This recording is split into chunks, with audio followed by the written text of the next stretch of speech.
أشرقت نفسي بنور من فؤادي حينما رددت يا رب العباد. رازق comes first اور رزق comes first. پہلے رازق کے ساتھ دوستی ہونا، جو مفتی صاحب قبلہ فرما رہے تھے کہ کچھ چیزیں ایسی اللہ کبھی تفریق نہیں کرتا.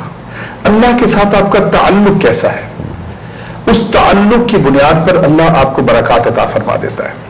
رزق کی برکت کے حوالے سے احادیث کے اندر جو رحمت عالم صلی اللہ علیہ وسلم نے ارشاد فرمایا، بخاری شریف کی حدیث ہے کہ تم لوگوں کے ساتھ صلہ رحمی کرو تو اللہ تمہاری رزق میں برکت عطا فرما دیتا ہے. تو صلہ رحمی بھی ہمارے معاشرے کے اندر ختم ہوتی جا رہی ہے. اور صلہ رحمی کیا ہے کہ سب سے پہلے اپنے ماں باپ، بہن بھائی، بیوی بچوں کے ساتھ حسن اخلاق، ان کے ساتھ اچھا تعلق اور ان کی ضروریات کا خیال رکھنا. اس کے بعد آپ کے ہمسائے ہیں. صلہ رحمی کے حوالے سے میں ایک چھوٹا سا واقعہ میرے ذہن میں آیا.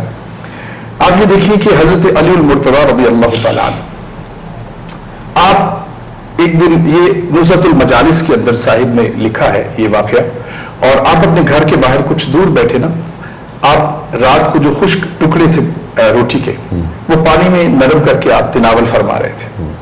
ایک فقیر اور مسافر تھا، اس کا وہاں سے گزر ہوا اور اس نے حضرت مولا علی شیر خدا رضی اللہ عنہ کے پاس کیا. اب وہ کچھ طلب کرنا چاہتا تھا، اسے بھوک تھی، لیکن دیکھا وہ تو خود خشک ٹکڑے کھا رہے ہیں. تو آپ نے فرمایا کہ تمہیں کیا چاہیے؟ کہ جی میں بھوکا ہوں. آپ نے فرمایا کہ یہ سامنے دروازہ دیکھ رہے ہو، یہاں جاؤ، دستک دو، تمہیں ہر چیز مل جائے.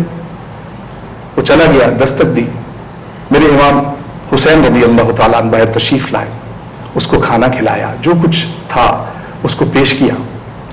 تو وہ جو فقیر تھا بڑا خوش ہوا اور اس نے کہا کہ بیٹا آپ جو کوئی بھی ہے میں جانتا نہیں ہوں، یہ سامنے بھی ایک فقیر بیٹھا ہے اس کو کھانا ہے.